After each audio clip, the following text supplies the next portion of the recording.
Hello, welcome to the Hey Boomer Show, which is live each Monday on Facebook, LinkedIn, and YouTube, and then available the next day on your favorite podcast app. My name is Wendy Green, and I am your host for Hey Boomer.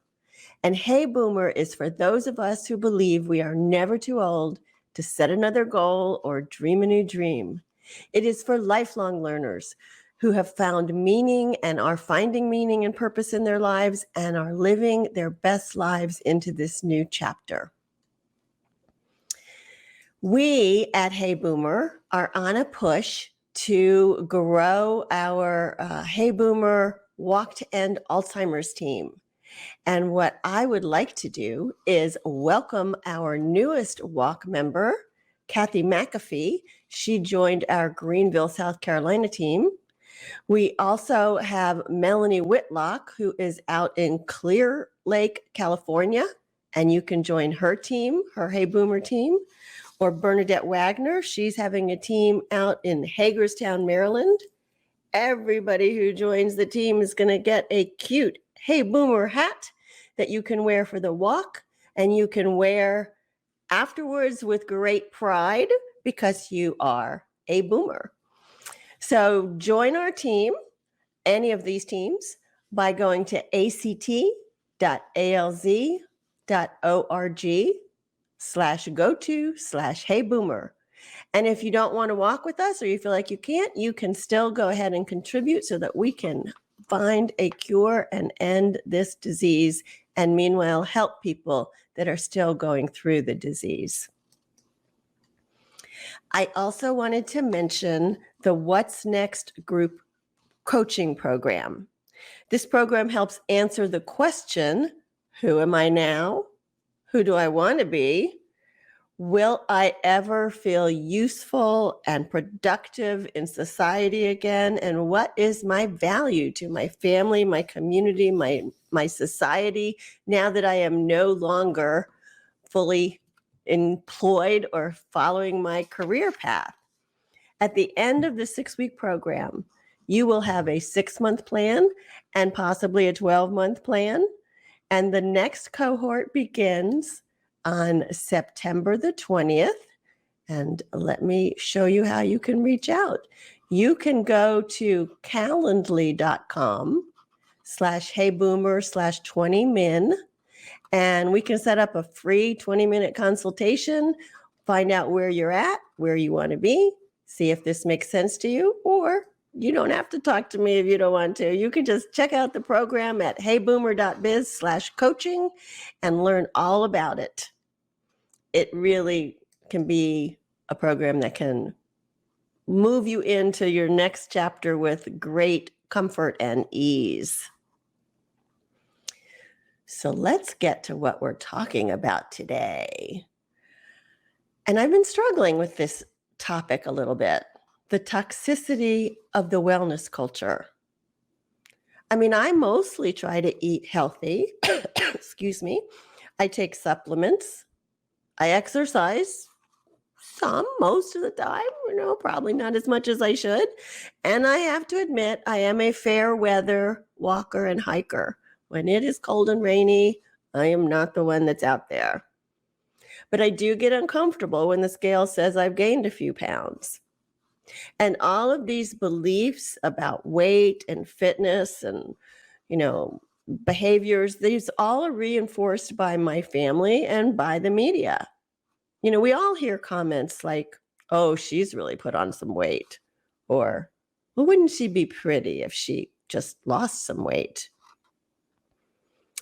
Advertisements and TV shows portray happy, slender people and not so happy, larger people.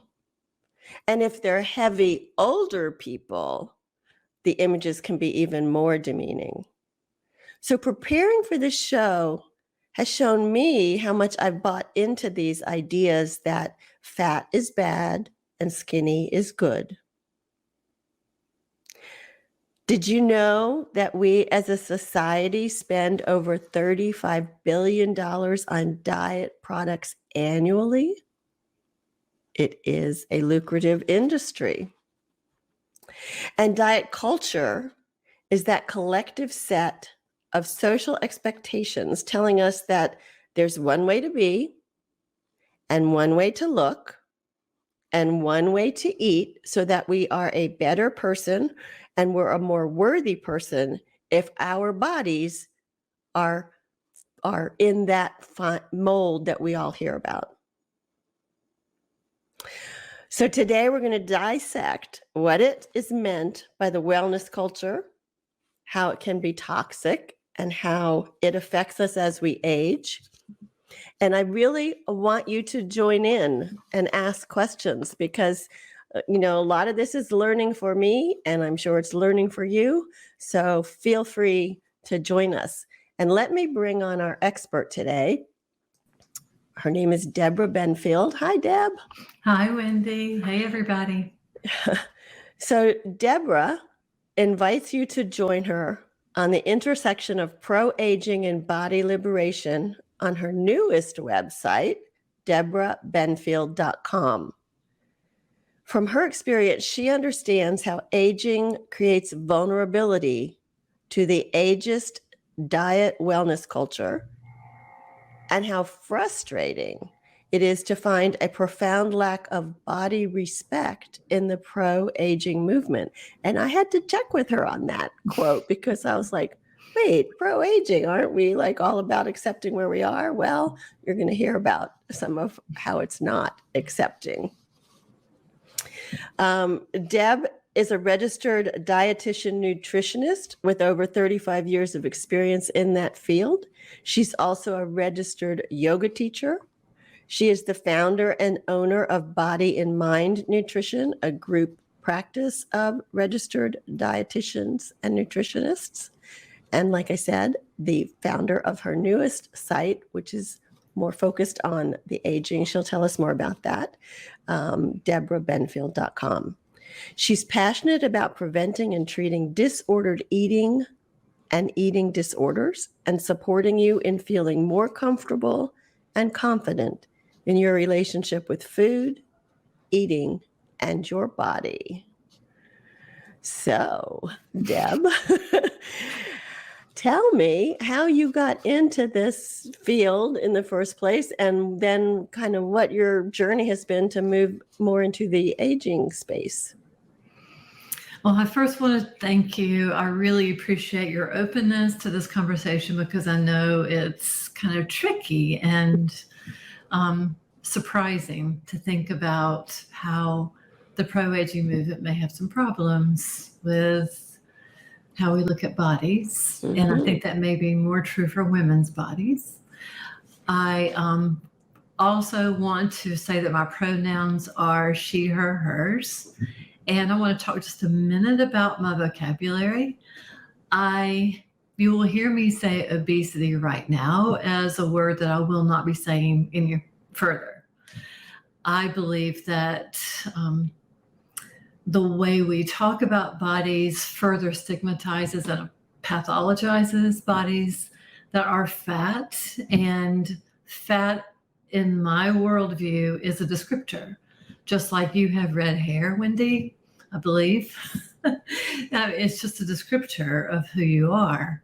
I have brown eyes. So it's a description of me. So fat, in my worldview, is not a pejorative. It's a description.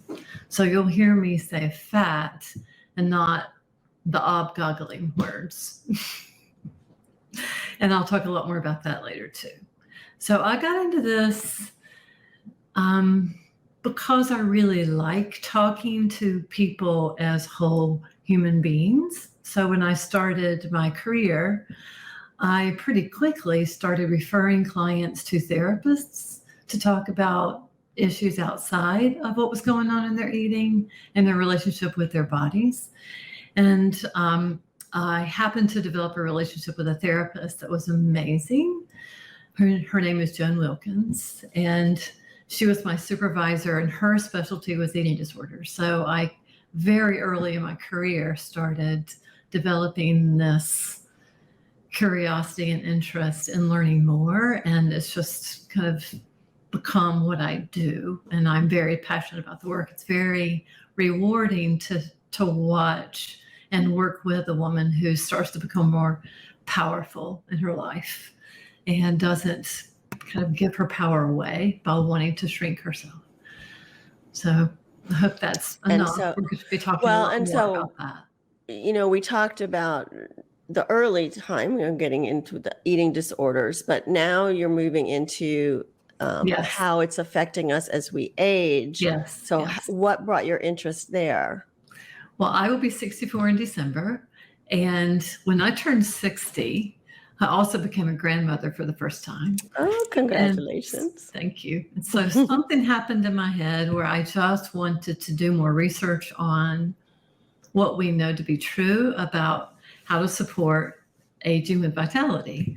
And being who I am and understanding what I understand about diet and wellness culture, I was absolutely shocked by how the anti-aging messages hit me hard and fast. I had to get through what I consider to be a bunch of bullshit. I didn't ask you if I can say those kinds of words on your show. Of course you can. This is an adult show. Okay. But it just felt like I had to weed through a lot of things that I knew were not based in science. And I knew were very ageist and what I consider to be fat phobic. So I quickly saw that I had to dig a little deeper, and I really couldn't find what I was looking for. Mm-hmm. So I realized that I wanted to create what I think people are needing, what I needed to start with. And it's been fascinating to me to really look at how you can support aging with vitality without getting pulled into all of you must lose weight. Yeah. So I want to talk about those biases, and I want to talk about internal biases, right? Yes. Those certainly do hold us back. I mean, and we have more control over those than we do some of the external biases we hear from the media. So in my world, I talk about living an engaged, meaningful life and getting over that internal bias of I'm too old, I don't have the energy anymore, I don't learn as quickly, and shifting that message. In your world, it's more about eating and diet and weight and fitness. And so what are some of the messages that you hear that are internal biases, and how do we address those? Yeah.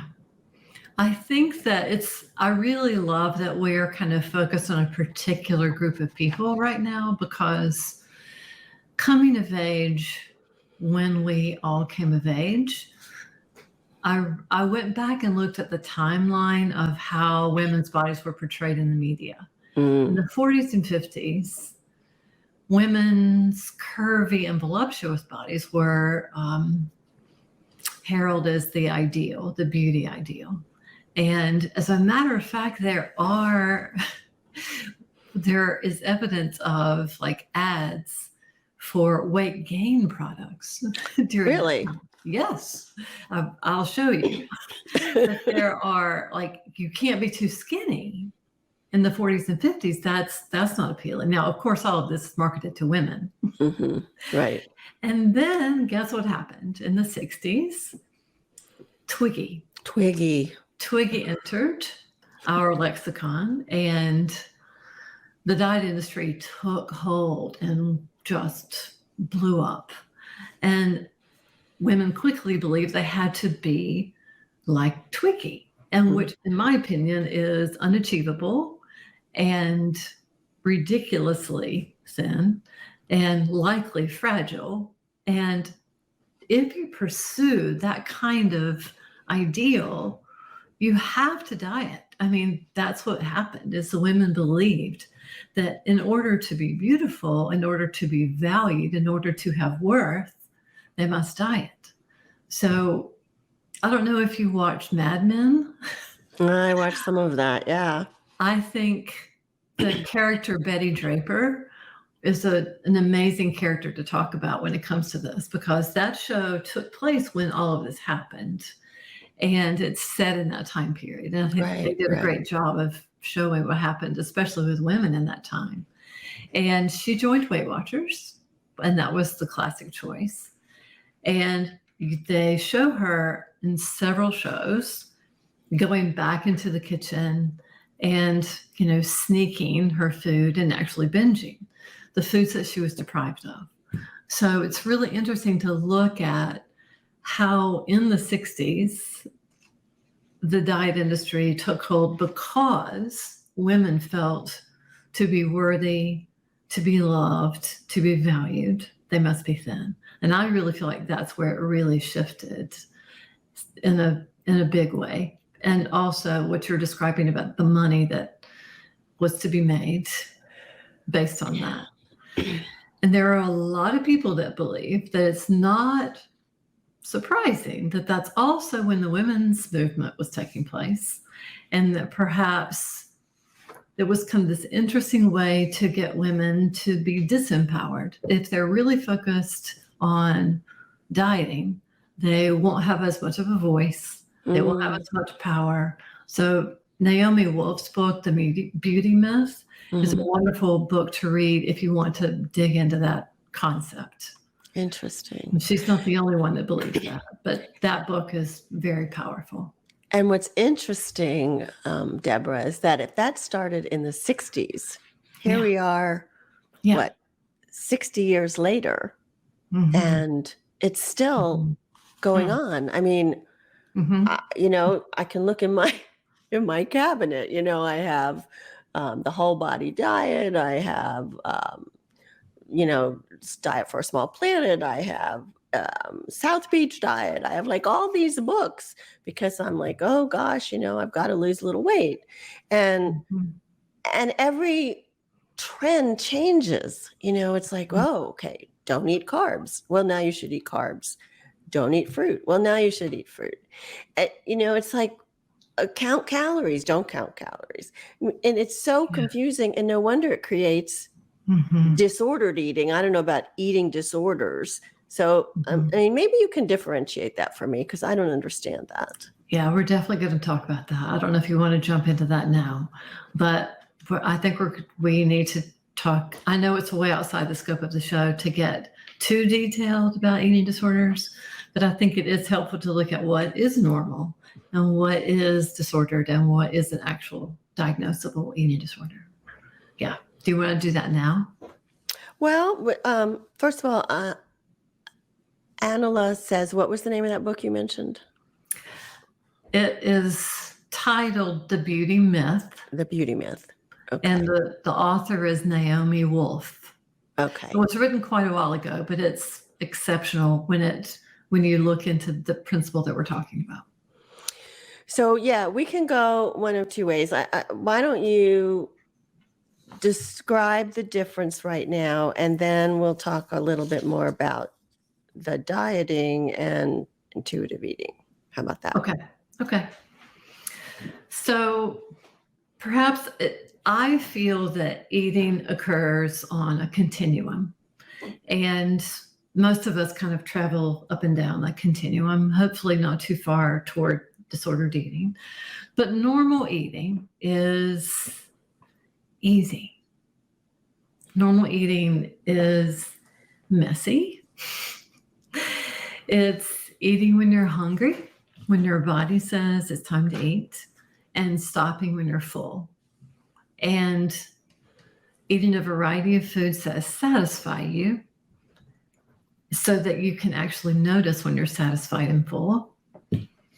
It is not being in your head, counting and calculating and tracking at all. It is only listening to your body and therefore not struggling with feeling guilty or even ashamed of what you're doing. So there's no reaction in your emotional life, and there's no space taken up in your head. You're very simply, easily eating when you're hungry, stopping when you're satisfied. And disordered eating is likely getting much more in your head with it, much more rule-based, much more tracking, and therefore more reaction, more in your head, following rules, and therefore feeling like you're being bad if you've eaten something that you've decided is bad. Hmm. And eating disorders are, we have many. We have anorexia nervosa, we have bulimia nervosa, we have binge eating disorder, we have ARFID, which is a new diagnosis, relatively new. ARFID stands for, I hope I get all this right, avoidant restrictive food intake disorder. And it's really about having a negative experience like choking or vomiting that's creating an anxiety about eating, or a sensory issue where there are many foods that you feel like you can't eat, that you can only eat a shorter list of foods. And there's also something called OSFED, which is basically a group of disorders that don't fit into any other boxes. So it's like a catch-all phrase, but there's a disorder to the point of, some debilitation in your lifestyle. So we can break each of these down. There's a lot to talk about with each I know. of them. This is where I get hung up, because when you describe normal eating, just, eat what you want, when you want, until you're full. Mm-hmm. I think I had mentioned this to you once, like if I had a plate of chocolate chip cookies here, which is my go-to dessert, and I have a refrigerator with carrot, celery, and lettuce, I'm going for the chocolate chip cookies every time. Okay. It tastes good. It's easier than putting together a salad. How's that normal eating? Of course, I'm probably going to beat myself up about it and say, why did you do that? That's not good for you. Blah, blah, blah. Yeah.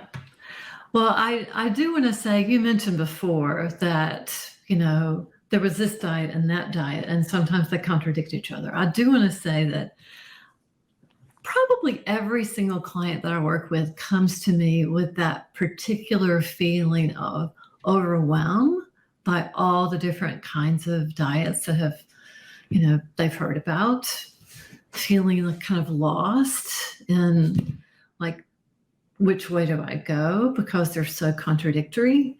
Also really noticing that they feel kind of like they have forgotten how to eat.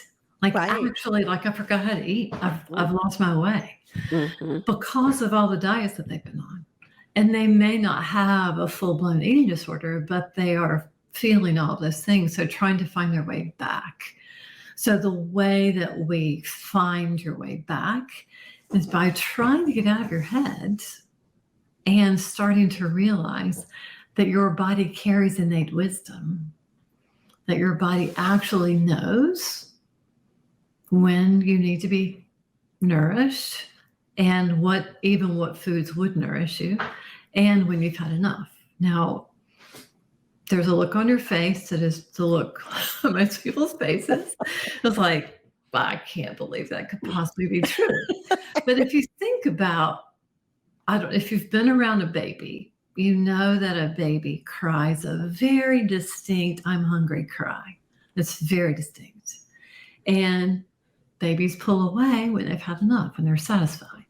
We know that if children are allowed to eat with the structure of, family meals with, some security around the fact that there will be food and there's a variety provided without a lot of food rules, without a lot of judgment, without pressure, that over time they will eat a variety of foods and their bodies will go where their bodies are genetically dictated to go.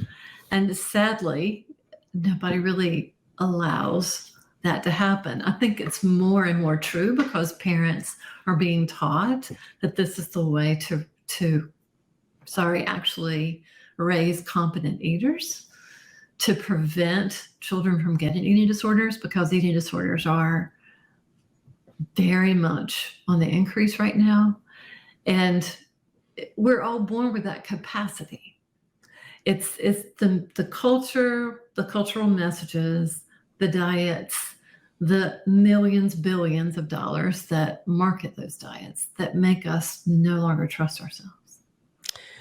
Yeah, I think you're right about parents today. I know when I was raising my kids, again, I went through all these different diets, tofu and Yep. vegetarian, and then no, we're Mhm. having roast beef and whatever. And, you know, my daughter, and this is where, you know, was it because I was putting the pressure on or not? But I mean, she didn't want to eat what I was cooking. And I was like, this is healthy food. You need to be eating this. Yeah. And she does not do that to her kids. And I Yeah. mean, and we Mhm. got into some battles over food, you know, which Mhm. is Mhm. unfortunate. Yeah. Um, Yeah. and Martha makes the point that even when we were young moms, I mean, we had our Mhm. babies on a schedule, you know, Yeah. every 3 hours you need to eat. And so Yeah. we were raised with that belief that Yeah. there is a right way and a wrong way to Yeah. eat. How do we undo that? Well, boy, I don't even know which way to go with this. There's so much to talk about. When I was a mom, young mom, I was already a dietitian, so I was reading certain things. And the reading that there were folks that were telling young moms to follow the baby-led weaning. Hmm. There was that phenomenon that we should stay out of the way. And I don't know if you want to get into all this, but Ellen Satter is the woman's name who wrote all of those books. Those books were available in the 80s and they're still available. There's also a new book called Intuitive Eating for Kids. So it's like parenting with intuitive eating.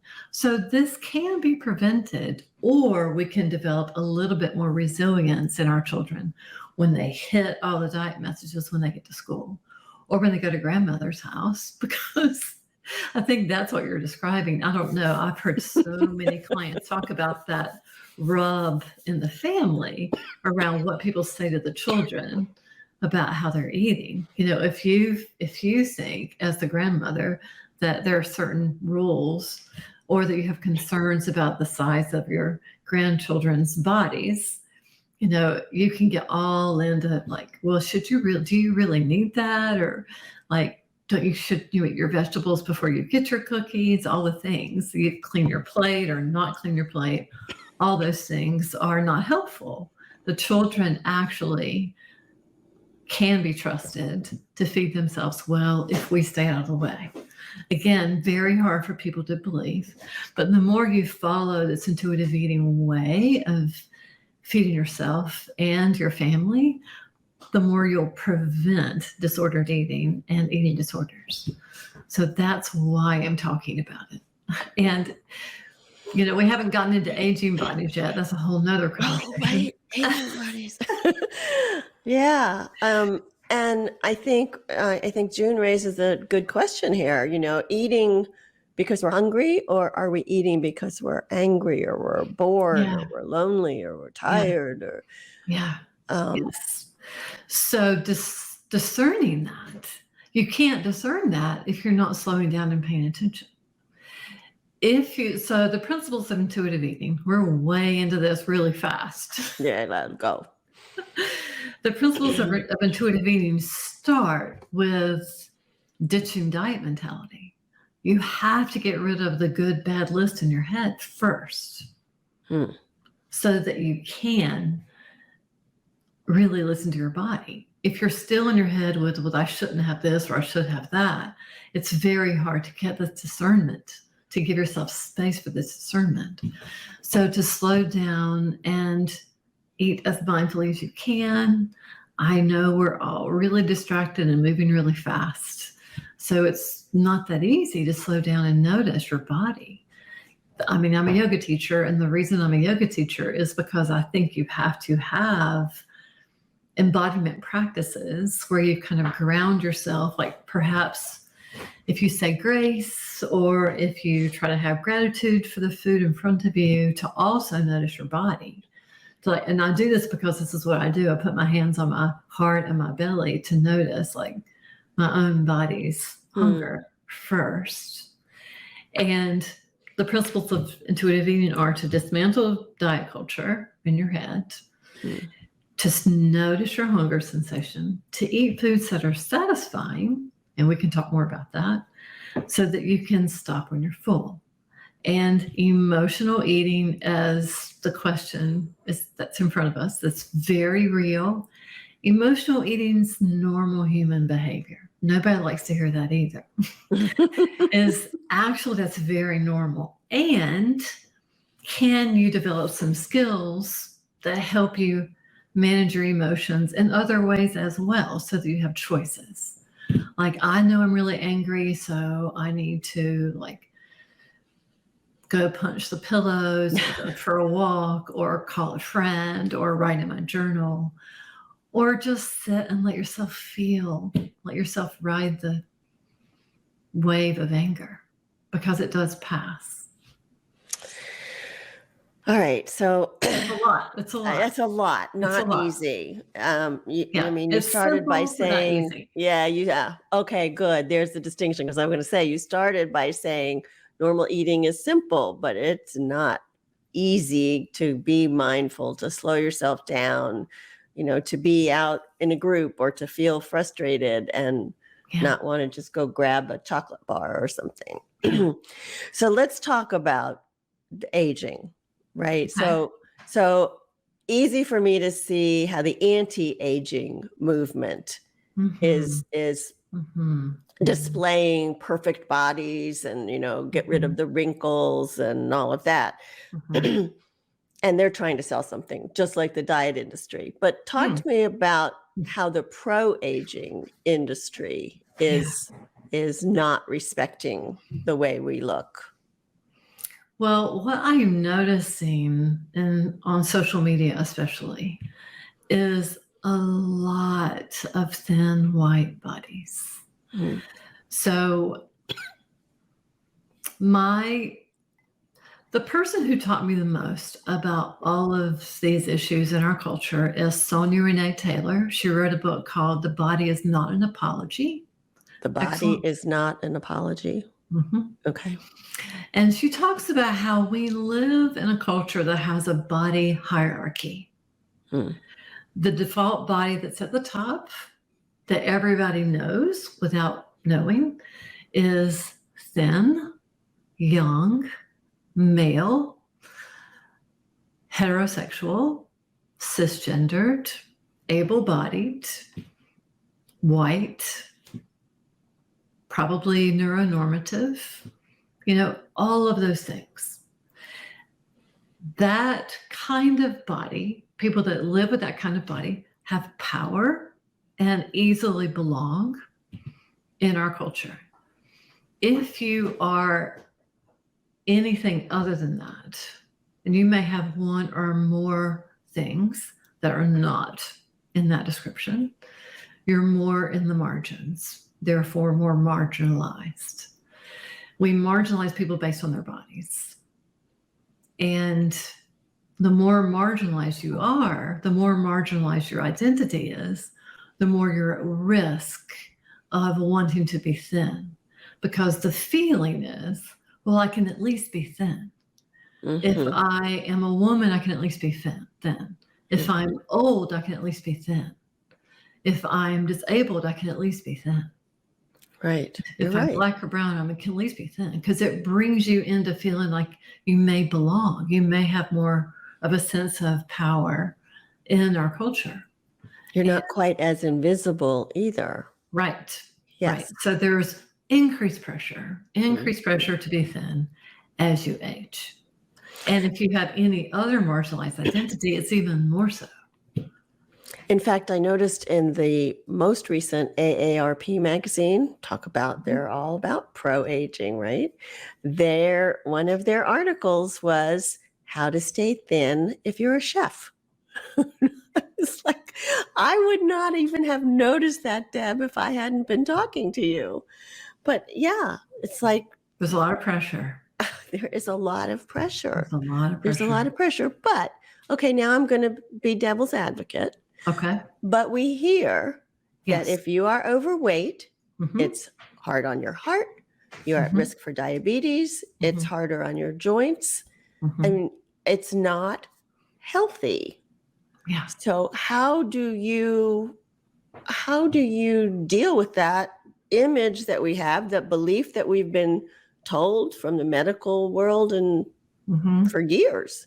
Mm-hmm. I mean, even with COVID, you're more at risk if you're overweight. Mm-hmm. Mm-hmm. I have so many references for what I'm about to say.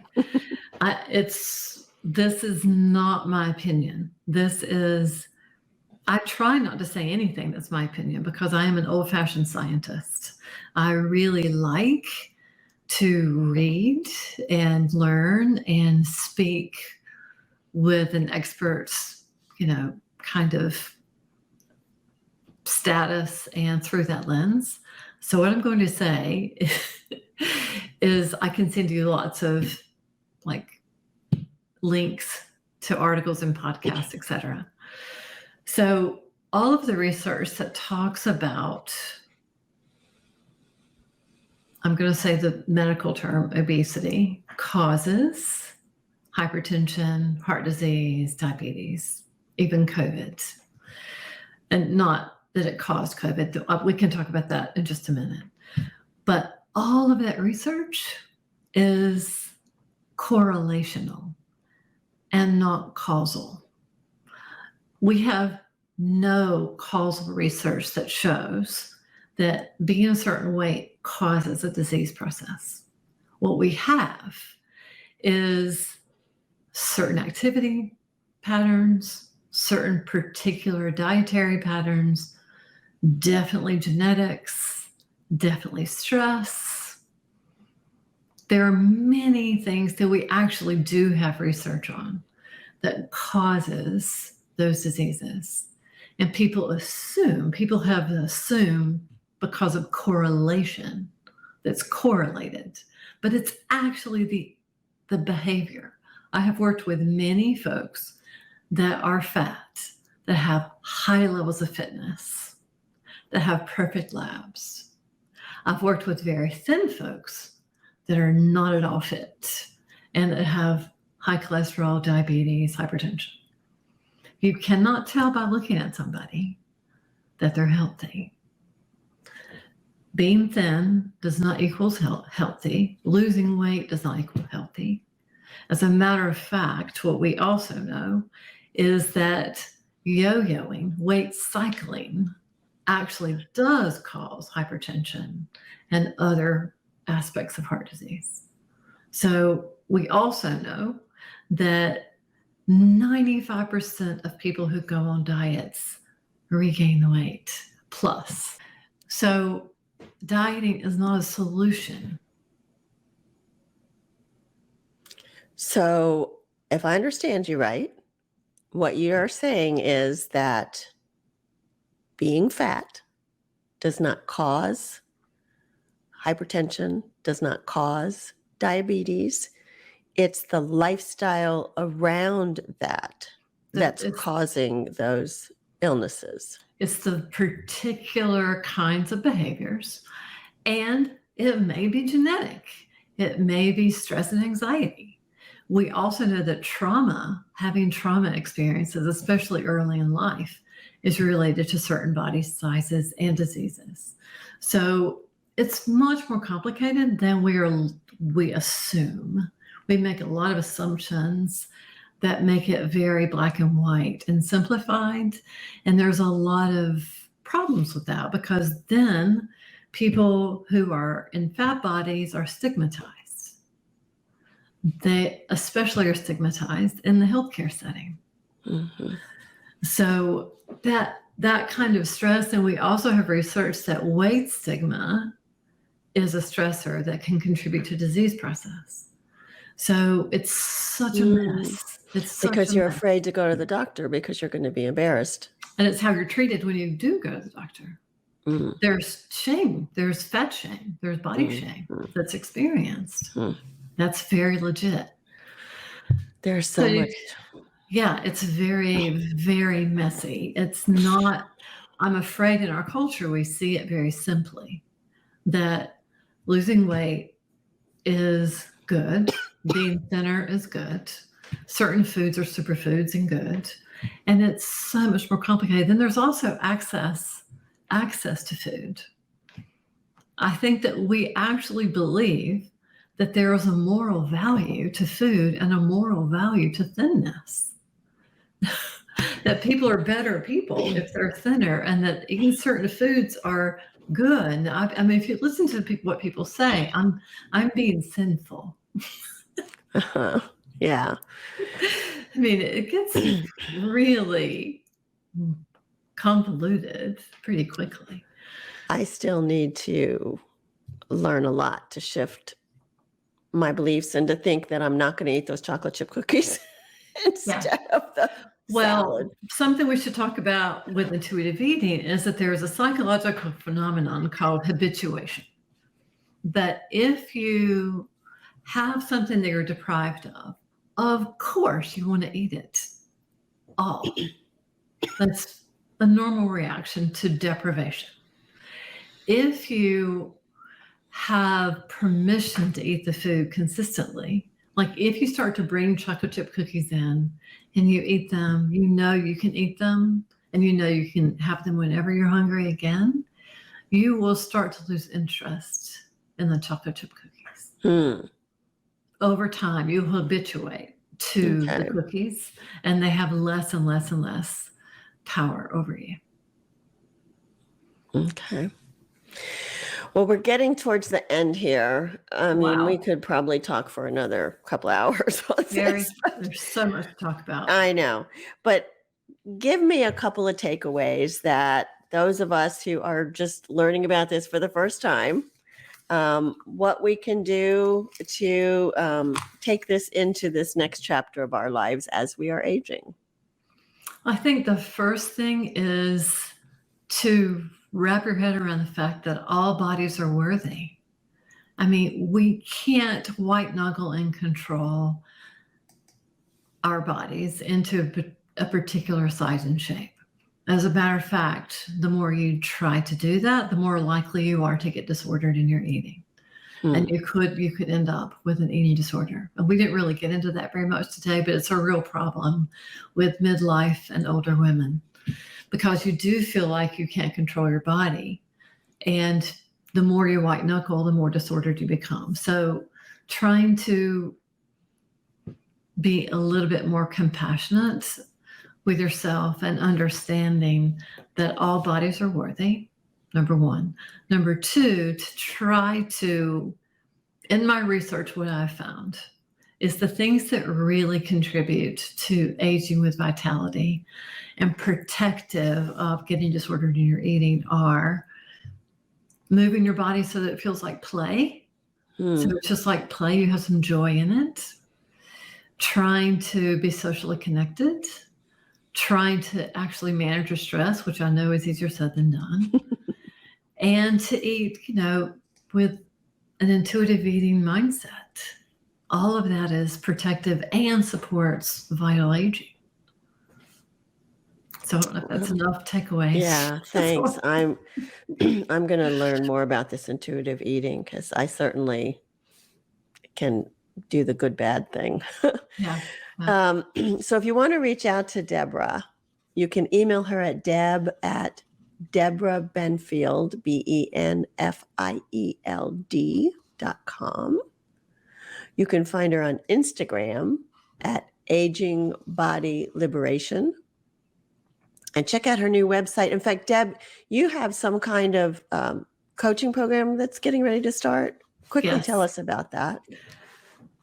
I'm doing what I've been talking about today. I'm doing intuitive eating through the lens of pro-aging. Yeah, it's a group coaching cohort that begins the end of September. Okay. Yeah. All right. I'm sure we could all use some help on understanding that. So her website is Debra, Debra, Benfield, BENFIELD.com. Thanks. Thank you. Yeah. And let me remind people about our Walk to End Alzheimer's. Please join our team at act.alz.org/go-to/heyboomer.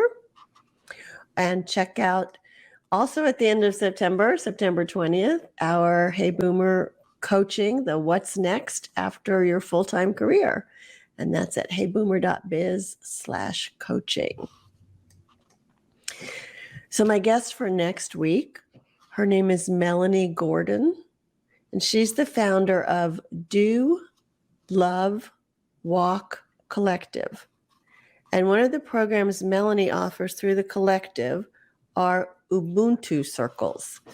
And I wrote a blog about Ubuntu probably a year ago, and it just fascinates me. So in the Ubuntu circles, they address empathy, social isolation, belongingness, compassion, and reconciliation. And the groups gather for a weekend retreat or 8 weekly sessions or extended experiences. So join me next week to learn more about Melanie Gordon and Ubuntu circles. And I'd like to leave you all with the belief that we can live with passion, live with relevance, and live with courage. And remember, we are never too old to set another goal or dream a new dream. My name is Wendy Green, and this has been Hey Boomer.